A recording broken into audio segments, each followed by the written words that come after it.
Do you like going to stores? Yes, I like going to stores. I can see many things, and sometimes I buy snacks or books. How often do you go shopping?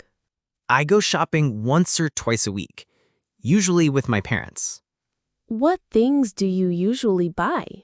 I usually buy school things like pens, notebooks, and sometimes toys. Do you prefer going to small shops or big stores? Why? I prefer big stores because they have many choices. I can find everything in one place. Have you ever bought a cell phone or video game in a store?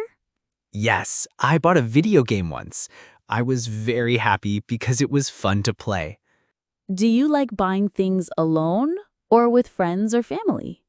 I like buying things with my family because they help me choose and pay. What was the last thing you bought at a store? The last thing I bought was a laptop. I use it every day for school and games. Describe something you bought at a store. Last month, I went to a big store with my father. I bought a laptop.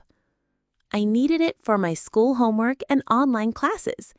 The store had many laptops, but I chose a black one because it was not too expensive. I was happy because now I can study and play games on it.